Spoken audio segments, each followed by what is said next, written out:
Good morning, everyone. Thank you, Aisha and Meghna. I'm actually feeling like a student sitting between both these giants in economic theory. Thank you, Krishnamurthy, for joining us, and thank you, Hamish, for being here. Krishnamurthy ji, I'll start with you.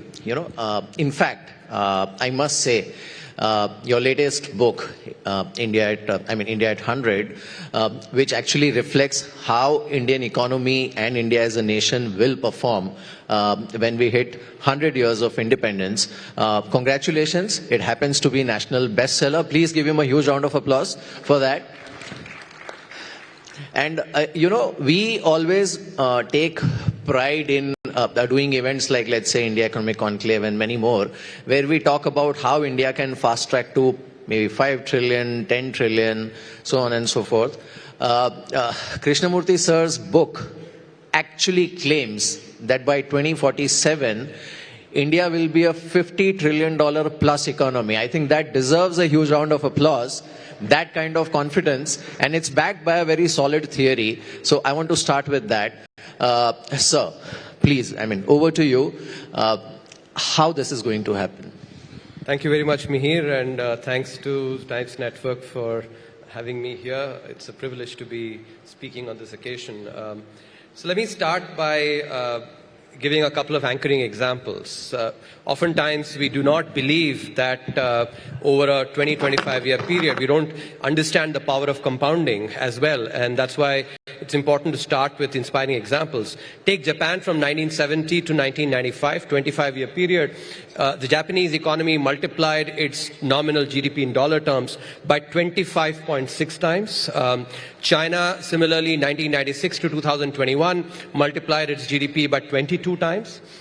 And what I'm projecting is a multiplication of the GDP much less than that at about 15, 16 times.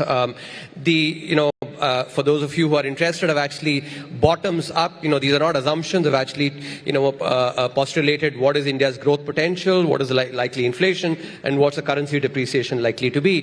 8% growth, which is what India can indeed actually muster. 5% inflation, which is what has prevailed after the inflation targeting regime was put in place in 2016. And, in contrast to about 3.5% rate of depreciation, which is what has prevailed, in the past, I anticipate the rupee depreciation vis-a-vis the dollar to be less than 1%. Primarily because, this depreciation of 3.5% prevailed when the inflation in India was 7.5% prior to 2016 when the inflation targeting regime was implemented. But post-2016, inflation has been only 5%. Now, I'm sure people will, say not only, they'll, feel sometimes it's high, but indeed it has decreased from 7.5% to 5%. And this is an important conceptual aspect that when inflation reduces, the erosion in the value of the currency, actually domestic currency, reduces. As a result, the nominal value of the currency has to adjust less to be able to keep the purchasing power the same. Therefore, lower inflation translates into lower depreciation. So I'm anticipating and I'm projecting the rate of depreciation to be less than 1%. So if we put it together, 8 plus 5, that is nominal growth in rupee terms at 13%. Subtract 1% because depreciation reduces the value in dollar terms. 13 minus 1 is 12%. Use the rule of 72, which tells you how many years it takes to double your money. 72 divided by 12 is 6 years. So GDP doubles in nominal dollars every 6 years. From 2023 to 2047 is a 24-year period. So 4 doublings in that, 24-year period, because GDP is doubling every 6 years. That's 2 to the power 4, which is 16 times. In 2023, India's GDP was 3.28 trillion. Let's round it off to 3.25. So 3.25 to 6.5, that's your first doubling. 6.5 to 13, that's your second doubling. 13 to 26, that's your third doubling, and 26 to 52 is your fourth doubling. That is close to the $55 trillion economy. And that is why I actually think that when you start understanding the power of compounding, and you actually really get to the brass tacks and project what is the real growth, inflation, and the rate of depreciation, actually I do believe that this is possible. I want to end this, my opening remarks by reminding our viewers about a quote that I love about Jeff Bezos. Jeff Bezos says that, we humans have this tendency to overestimate risk or negative aspects and underestimate opportunity or positives. And I think that is something which is important, because oftentimes, especially on economic aspects, one sees a lot of cynicism around. The difference between a cynic and a visionary is that a cynic looks for a challenge in every opportunity. A visionary looks for an opportunity in every challenge. And, there are too many cynics around. I think let's be visionaries, therefore. That's very well put. But Mr. Subramanian, even if we, go by that logic, I have a feeling that somewhere you are trying to be slightly conservative, because what you're predicting is that the Indian economy will be growing by 16 times by 2047. Which clearly means that actually there is a possibility of an upside. There is a possibility of an upside, and I think it is important to understand here that, for instance, the Japanese economy, the Japanese yen during this period, 1970 to 1995, appreciated its currency. Currency appreciated about 4 times. And if you would recall, about a month back, Mr. K.V. Kamath, my first boss, had written a piece in the Times of India where he highlighted this aspect and said that this $55 trillion, which is 15 times multiplication, is eminently doable. Now, I actually have been conservative on some dimensions, because when people do not take into account the impact of compounding from about $4 trillion, 55 seems too far. Precisely because, as I said, humans underestimate opportunity. And that's why I actually have chosen to be conservative. But even if, let's say, we go by that conservative, 50 trillion, India will be rubbing shoulders with the, with the largest economy in the world. And I think that is a prospect that is absolutely mouth-watering. Absolutely. Now let me go to the other side of the stage, where I have the other best-selling author, Hamish. Hamish, your book actually, reflects very well about the future of global economy. As Mr. Subramanian mentioned, that India is going to be a force to reckon with, and obviously it's going to be one of the top 3 largest economies. And when you sort of coincide that with China, which is slowing down and looks like it will continue to slow down, so maybe the best is behind them. What will be the shape of world economy in, let's say, 2047? Well, it's a huge subject, isn't it? Am I live? Yeah. I'm live Yes, on that. yes. Good. It's a huge subject, and we always get the future wrong. But I think that we can be very certain that the number 3 issue is no question. We can be very certain, I think, that the United States will remain dominant through the next generation. Every time people doubt how the US is performing, it surprises us. And it surprised us now in the creation of technology. AI, just in the last 2 years, changes everything. I think the next question, and the really interesting one, is how fast does China fade? In shorthand, China is the great manufacturing economy of the emerging world. India is the great services economy of the emerging world.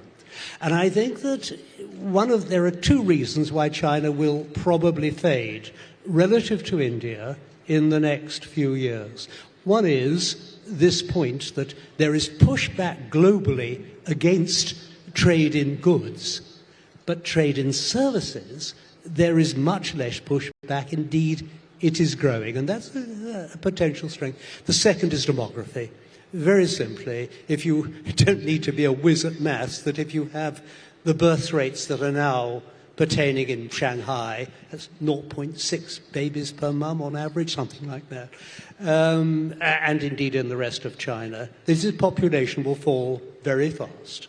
And if you look at this combination of pushback against China and falling population, I think you can create the possibility that at some stage in the second half of this century, actually, it won't be a question of India number 3, it'll be a question of India number 2.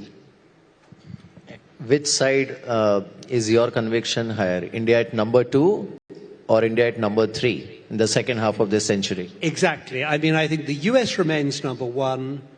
By the end of this century, India will certainly be as large as an economy as China. Now, whether it's just ahead, just behind, I don't think that matters. I think the big point is that we should all be bulls of India. All right. Sir, next question is for you. So if we go by this theory, and clearly he is almost sort of supplementing your theory. My question is, you mentioned, that we tend to look at risks much more closely and sort of underestimate opportunities. If Indian economy has to grow by 16 times between now and let's say 2047, which are the key drivers or key engines which will actually drive this growth? I think that's a very good question. And I'm glad you asked this because, some of those who actually focus far more on the challenges, will think that, okay, India has grown on average at 7% from 1991 onwards. But we're talking about, growing from a few $100 billion to about, $4 trillion. And growing at 7% from a few $100 billion to, let's say, 4 trillion is fine. But from here on, from 4 trillion to 5, 10 and beyond, being able to grow at that 7, 8%, is it possible? That's a question that people will have.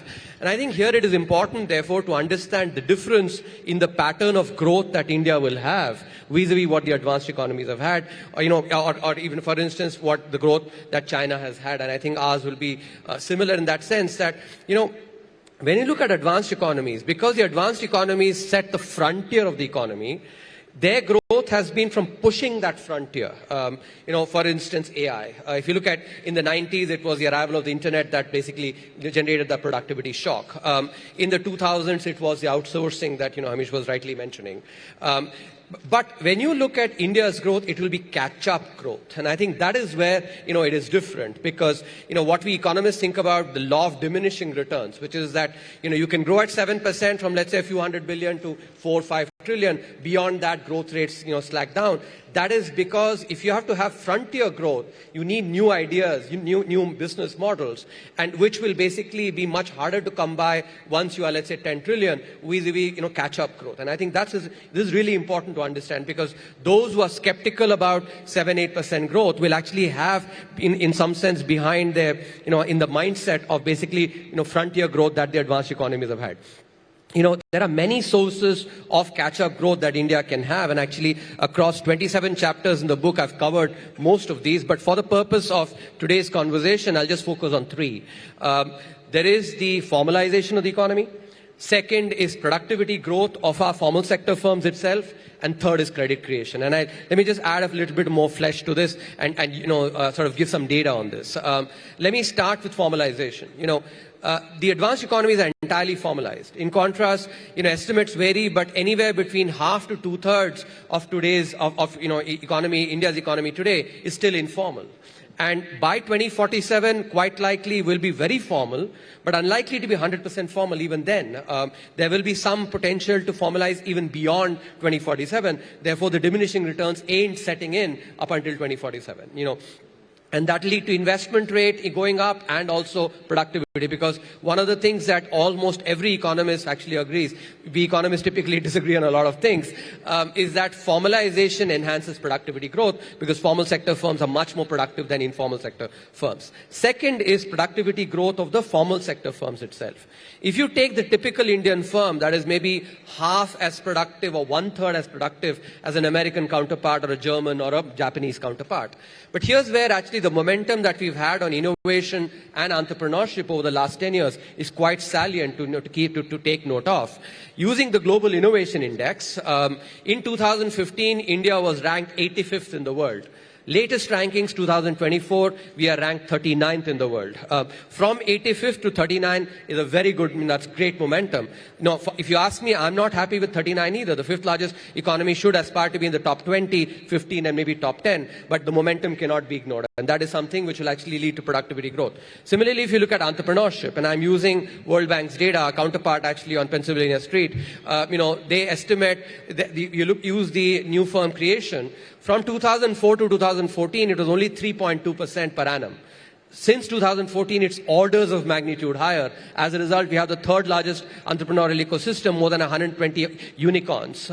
So that momentum is there as well on productivity growth. Finally, on credit creation, I think again, data tells us there's enormous scope to improve here. If you look at the ratio of private credit to GDP, in an economy, which tells you how much credit creation there is in the economy, because private credit is basically credit given to individuals and to businesses. As a proportion of GDP, in 2020, the world average was 150%. Guess what India was? India was 58%.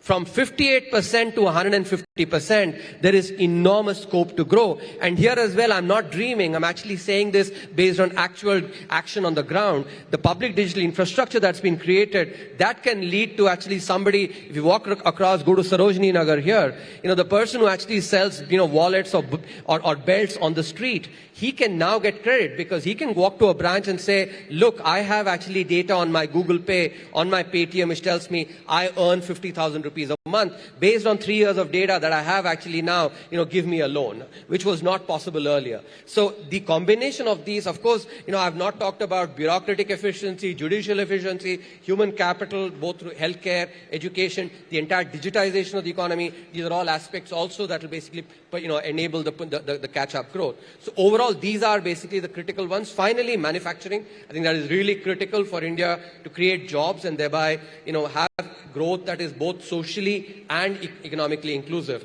And that's why manufacturing is really critical for that. These are the areas that I think will really drive our growth going forward. You mentioned jobs. So you don't really see jobs or skilling or the current education system as a major challenge?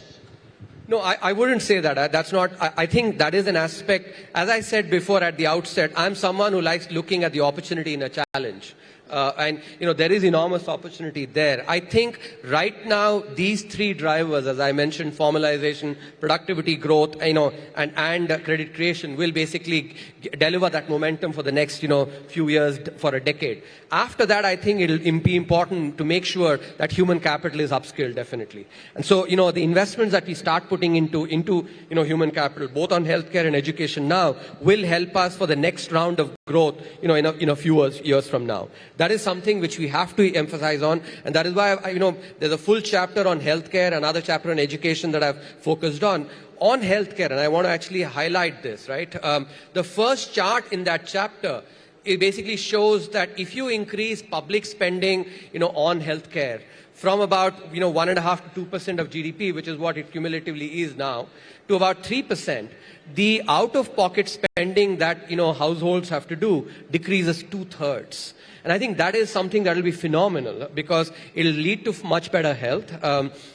If you look at Ayushman Bharat, there is clear evidence now that has reduced, for the first time in India's 75-year history, the out-of-pocket spending has reduced below 50% because of Ayushman Bharat. I think the evidence is therefore there. If states, especially some of our, rich states, actually, they should step up on healthcare spending. And I think in some sense, what I want to do is to put the spotlight on states for reforms. The center has been reforming, but states now really need to be focusing on manufacturing, on healthcare, on agriculture. It's the states for them to do reforms. And, just a couple of more minutes to explain why states are important. If you take manufacturing, right? Of the 6 inputs that a manufacturing sector firm needs, what are those? That's land, labor, capital, power, logistics or transportation, and scale, economics of scale, which comes from ease of doing business. Of that, except capital, 5 of those inputs are all state-level subjects. And it is important now that the media and us citizens start asking the question, when a Maharashtra government state budget or a Gujarat or a Tamil Nadu or a Andhra Pradesh government state budget is presented, we have to ask them, much like, when I was part of government, I've actually had the privilege of doing 4 budgets. We used to go to CII, FICCI, ASSOCHAM, etc., explain the reforms that have been done. But are we asking questions of our state chief ministers and state finance ministers? What are the reforms you have done on land? What are the reforms you have done on labor? Now it is time that Times Now and other media houses basically start analyzing the state budgets, because right now the focus has to be on states to do reforms. That is what is really required for India to be able to grow its manufacturing, healthcare, agriculture, and thereby deliver that 8% growth. That's a brilliant point, and we definitely will take note of it. Hamish, my next question is for you. If we reflect on last 2,000 years, if we reflect on last 2,000 years economic history, global economic history, actually, almost for 1700 years, India and China have dominated the global economy, right? Are we saying that in 21st century as well, it's basically US, India and China which are going to decide the destiny, shape and direction of global economy, with a real possibility of India actually taking China out and claiming number 2 spot in the second half of the century? Because what I'm hearing from your theory is that China on the economic front has topped out. Well, I think we have to be careful about China. I don't think anything should take away from its achievements, lifting whatever it is, 1 billion people, 800 million people out of poverty. That's a huge achievement. And that's a beacon in some ways for India and indeed for Africa, for much of sub-Saharan Africa. But I think I'm allowed to say this book of mine, the Chinese wanted to publish it, but actually they would want changes in what was said, and that's a path down which authors cannot go, and so it was published in Taiwan instead. There are difficulties in China, and I think that there is a strong probability that there will be some kind of discontinuity in China, probably in the next decade of this century. And we can't see any of the detail, but I think that if you wanted a template, maybe Japan, going from being the outward-looking, in its own terms, quite aggressive, forceful country in the 1990s until 1990, and then becoming a more inward-looking country, trying to look after its own people better. And I think that transformation in China will make life easier for everyone, including India. And I think we will then come at that stage to be looking alongside America and do not play down Europe. Europe just becomes less important, but is still, I think, fundamentally a force for good in the world. I think at that stage we start to look to India for more political leadership, and that political leadership will be respected and needed by the world, because we need three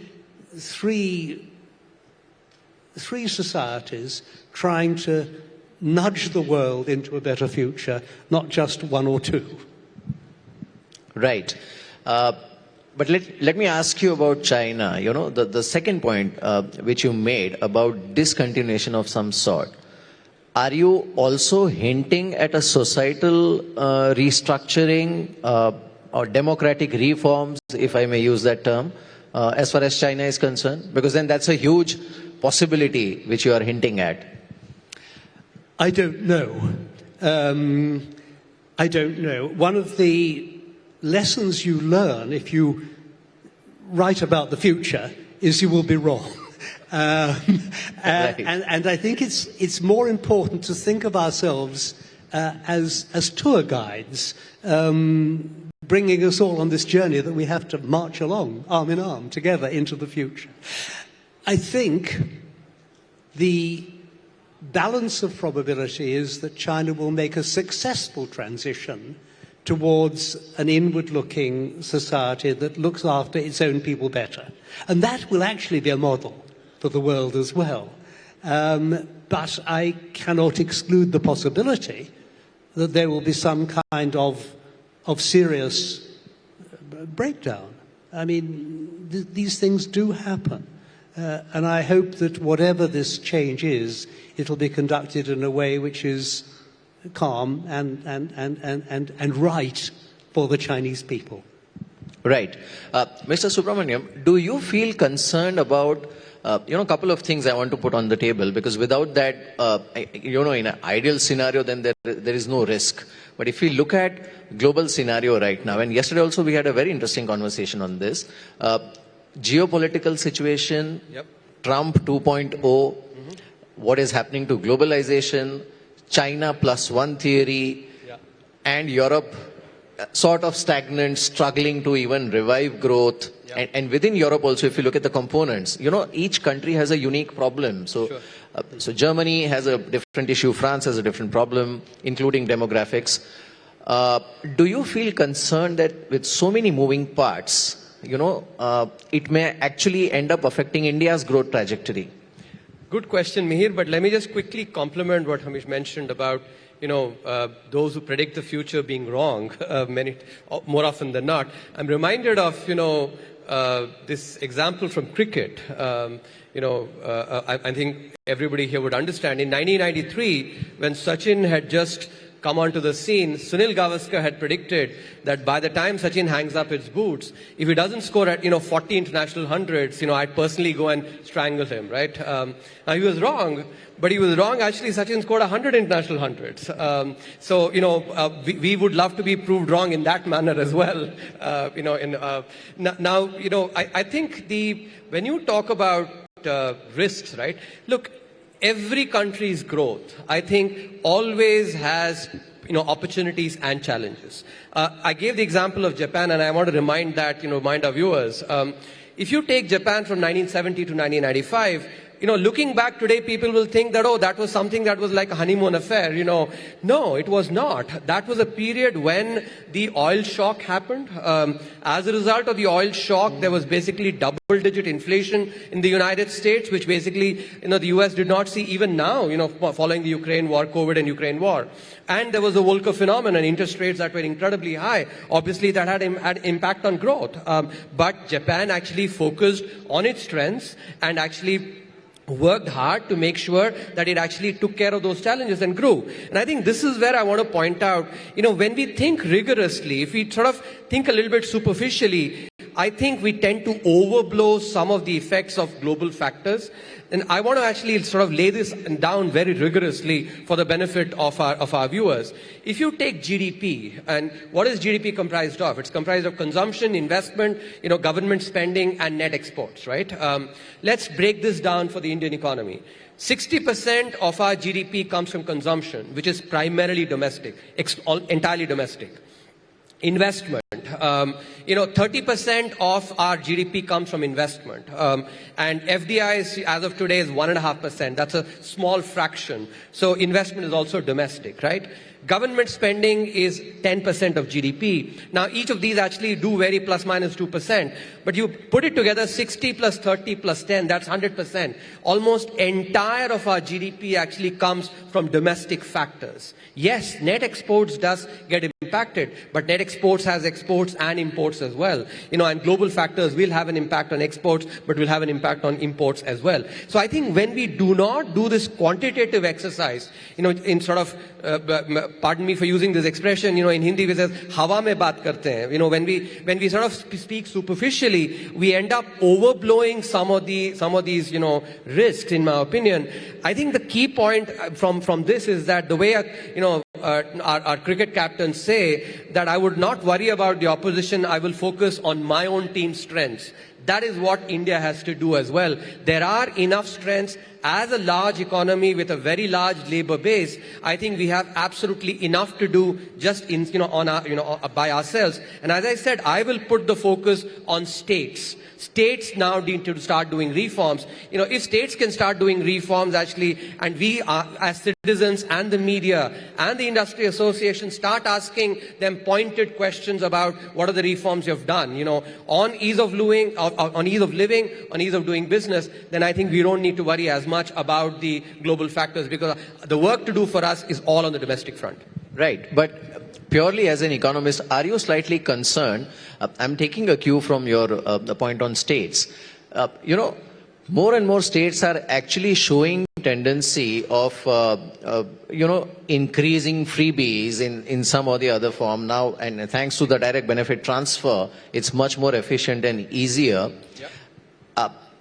Is it a cause of concern? I think, this is a good question. See, it is important to make sure that when we talk about these things, we don't talk about in a black and white way. In any democracy, even in the US, for instance, or the United Kingdom, you will have some variation of the mix of, absolutely good economic policies and some policies that are for the here and now. That is basically a reality of a democracy. Now, that is not to say that actually, from an economic perspective, we should not be pushing for better economic policy, better spending of the taxpayers' money. Here, I've said this multiple times. If you take revenue expenditure, which is what freebies are, vis-a-vis capital expenditure, revenue expenditure, if the fisc spends, let's say, a rupee, the economy accumulates about 92 to 93 paise. In other words, 7 to 8 paise basically gets lost, right?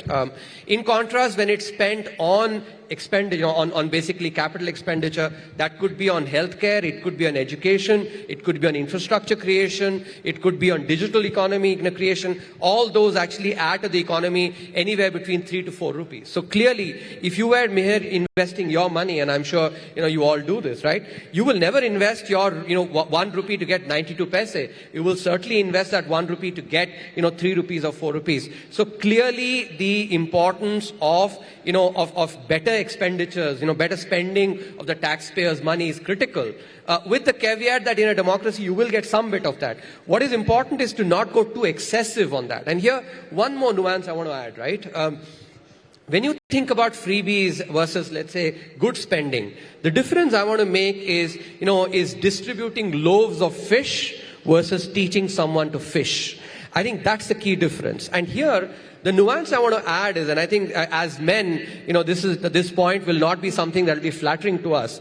But the reality is, when money reaches the purse of a woman, a grihani, right? They spend it far, far better than when it reaches the pocket of a man, right? And I think this is something that economic research shows very well, that if, for instance, money reaches mothers and grandmothers, they spend it on education, they spend it on food, they spend it on the health of the family. In contrast, very often when it goes to the man, it's spent either on gambling or maybe on alcohol, and that is why, this distinction between, even on direct benefit transfers, if it goes to the women, it's actually relatively better, because it actually does have the capability to create, abilities to teach them to fish. I think if you take examples of for instance, the PM Awas Yojana, right, which is basically created, enabled people to buy houses. That's a very good example. Take Ayushman Bharat, very good example again of taxpayer spending. Swachh Bharat Abhiyan, we had shown this in the economic survey that, 2018-19, that malaria deaths, cholera deaths and all these waterborne diseases had declined significantly as a result of the Swachh Bharat Abhiyan. Now there's an article in Nature showing the same thing as well. So these clearly show that when when politics is about, creating capabilities in the common people, that is much better politics there. That's an area where economics and politics are sort of aligned well. But when it is only about actually distributing freebies, that is where the politics and the economics come into tension with each other. And as an economist, I actually highly recommend, the capability building politics. And I think if you look at some of the states where state governments have come back to power repeatedly, it is by using this kind of spending, capabilities. Because, nothing better than a voter who basically feels that my life has been path-breakingly uplifted. Then he feels grateful and therefore brings the government back into power. I think there are enough and more examples in our states of states coming back to power, and that is when economics and politics come together. This freebie, which is actually economics and politics at tension, is something that can keep a government, maybe get them into power once, but does not get them back again and again. That's a very valid point, interesting point. Hamish, I have a follow-up for him. If you allow, I'll quickly take that follow-up question and then I'll come back to you. May I just say one quick thing? Yeah, please. I so agree. You know, the world is the world not of blacks and whites, but of greys, and we should not let the optimal, the best, become the enemy of the good enough. Absolutely. Quick question to you. Are you concerned?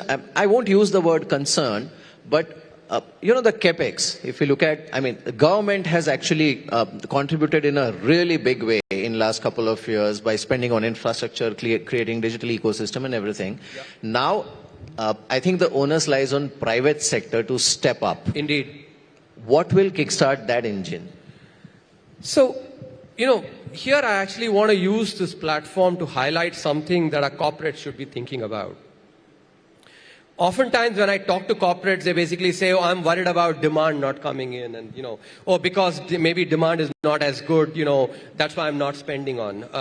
There are two fundamental points that I want to make here. If you look at even Q2, you know, growth, right? On a base of about 5.2%, right? Consumption grew at over 6%. So I think the fact that consumption is not growing as much is something that maybe doesn't match up with the data, as nature of consumption is changing. And I think, for instance, some of the not so healthy consumption that was being indulged in pre-COVID is actually a thing of the past. You know, people are doing a lot more, you know, healthy consumption. I think that's but more importantly, I want to remind especially our corporates, and you know, if there are office bearers of the CII, of FICCI and others that are listening, I think I would like to highlight, you know, what we economists are taught, which is called Say's law. Say's law essentially says that supply creates its own demand. And I think there are a zillion examples of that if we just observe it. Take the iPhone as an example. You know, I don't think 10 years back we demanded the iPhone. It's only the supply of the iPhone that has basically created the demand for the iPhone. It is a supply of infrastructure, airports, ports, etc., that creates the demand for it. It's a supply of roads, good roads, that actually, that again creates a demand for it. It's a supply of so many things. I think this is an aspect that actually, because this is chicken and egg in some sense. And what I'm really trying to point out by highlighting Say's law, that it is indeed actually supply very often that is the chicken, and demand through job creation, through disposable income, you know, coming in the hands of people, and thereby consumption, that is the egg. And this is an aspect actually that industry associations must take into account, because when an individual firm basically individual firm only looks at the demand, you know, that basically it can cater to on its own. But I think industry associations need to come together, you know, not just to network is great, but they also need to set the agenda on what the industry needs. And I think it's aspects of coordination. You know, when basically there can be what is called the free rider problem. You know, the free rider problem, whenever I explain to students, I actually explained it using 3 characters. Everybody, somebody, nobody.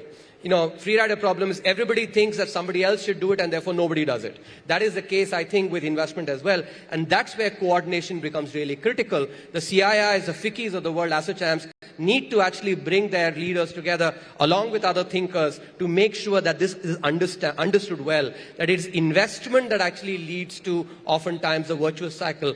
In that 9 pins actually at the macro level, whether it's consumption, growth, etc., it's private investment that actually is the first pin that makes the other pins, you know, fall. And this is something that industry needs to understand. Very interesting point.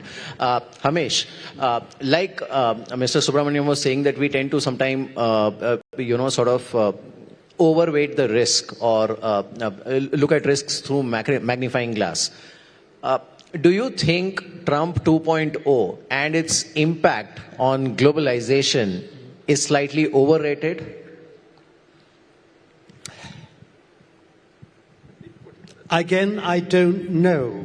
It's a very, very interesting issue. Globalization, if you look at the numbers, measured international trade as a proportion of global GDP. Okay, let me rephrase it. Global economy, actually. Globalization may not be the right term. I'm talking about global economy. The risk. The threats to the global economy. Yeah. We will have slower growth through the second half of this century than we've had in the past. Things will slow down. And there are all sorts of reasons for this, including the environment, I think, including the aging of the global population. Indeed, one of the really interesting things that's happening is that projections for growth of humankind are being revised down the whole time. Whereas 3 or 4 years ago, pre-pandemic, the UN central estimate was for population to top out in around the end of this century. Now it's coming forward. And I even saw some work by HSBC just this year suggesting it's just possible global population growth may top out in 15 years' time. Now, I don't think that will happen. But I think in this march to the future, we have to keep on looking at data, and when it changes, we change our minds. And so I think that the big path of the global economy will be for slower growth, not here, but certainly if you look globally through. And I think growth that is more trying to improve living standards. In healthcare, we talk giving better lives to people, creating a middle-class world where the values of the middle class dominate the world. And we're already, it's fascinating here, being in India, seeing India becoming a dominant middle-class country. And I think that's one of the aims for 2045, that this will be 3/4 of the population will be middle class. And so I think that when looking at the world economy in the total, we have to look not just at the numbers, but at the quality of life, and that how we nudge the world into making a better place for humankind through the second half of this century. It's an oblique response to what you say, but I do believe passionately that we're economists. We look at numbers. We understand numbers. We look at GDP. But there are things beyond that which I think are just profoundly important. And I think that's one of the areas to which the world will look for leadership from India. That's in fact, I appreciate the philosophical side of the answer that you gave. But coming back to my question, my question was actually more of a short-term future, that how the new US administration under Mr. Donald Trump in his second term will behave and what impact it will have on global economy, because China seems to be sort of preparing for a trade war. Europe has its own reservations, and then there is India and the BRICS bloc. I was worried you'd pin me down. Look, there have been long periods in the past where America has gone into inward-looking protectionist mode. It's happened before, happens all the time. We, I think, in Britain sometimes misunderstand America. We think our relationship is more positive, better, stronger than it is. The US is transactional.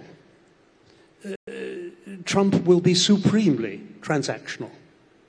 And it is very much in the self-interest of the United States. It remains open to things in the rest of the world. There are ways in which Trump will act, and we can know pretty well, he's unpredictable, but I think we can sketch out American policy reasonably clearly for the next 4 years. And there will be some collateral damage in the trade measures that he takes. There will be, but the pushback will not, I think, be so serious as to destroy the world economy. I don't think we're into the 1930s. I don't think we're into Smoot-Hawley. I don't think we're into imperial preference. So I think that we will be able to manage this next period, a difficult period for the world, in a way which does not do long-term damage to global prosperity. Right. Mr. Subramanian, I want your view on this, because Look, I'm not trying to sort of overhype Trump 2.0. My simple question is, there have been so many, views on how the world will prepare. He mentioned about collateral damage. What is your view, especially when you talk to your peers in Washington? Yeah. What is the view? So, Mihir, first I want to, speak to the question that you were asking earlier about how India would be as a leader of the world. And Right. I think this is an aspect that I think does not get highlighted as much. From the trenches view that I've had being on the board of the IMF now, I think there are two aspects that distinguishes India from the rest of the world civilizationally. First, India has never ever gone and been an aggressor, ever, in its number one. Number two, and we've defended when we have had to defend, and very, very resolutely, and I think the world knows it. But we've never been an aggressor. Second, India has never ever defaulted on any of its obligations. For us, and actually I've had the opportunity to observe this from close quarters, it is not an economic question. Even in 1991, when India faced its worst balance of payments crisis, the government of the day then actually shipped gold to the Bank of England and to the Bank of Japan to actually borrow dollars. We did not default like some of the other countries do. And I think these are aspects actually which are very important for the world to actually notice, that India as a leader will be very different from the way in which, leadership has been, global leadership in the past. And I think this is an aspect that definitely must be recognized. Now, when it comes to actually some of the immediate aspects on trade, and I think what I want to highlight is that when conversations on trade happens, and I think Hamish was mentioning some of this, which is the focus is on trade and trade of goods, and even within that it is often on basically the tariffs, right? But when you look at trade barriers, there are both tariff-based trade barriers and non-tariff barriers. And when you look at trade itself, there is trade of goods and trade of services as well. So if you were to draw this 2x2 matrix where you have goods and services and you have, tariffs and non-tariff barriers, the entire sort of debate oftentimes is focused on only one cell, which is the tariffs relating to goods, trade of goods. But I think it is important for India to actually expand this conversation into the entire four cells, not just that one cell. In other words, the conversation needs to be on non-tariff barriers, visas for instance, as well as on, it needs to be definitely on services as well. And that will actually lead to a much more holistic conversation on trade, and that is something that will actually be win-win for everybody, because India's competitive advantage clearly lies in services, and we actually do not use as much non-tariff barriers, because non-tariff barriers are far more opaque and less objective compared to tariff barriers, and these are aspects that must be highlighted, the government should highlight, and therefore lead to a much more holistic conversations across these four cells that I just described. Right. I think it was a very interesting session. Hamish, thank you so much for sharing your views, and Mr. Subramanian, as always, it was a pleasure. We also have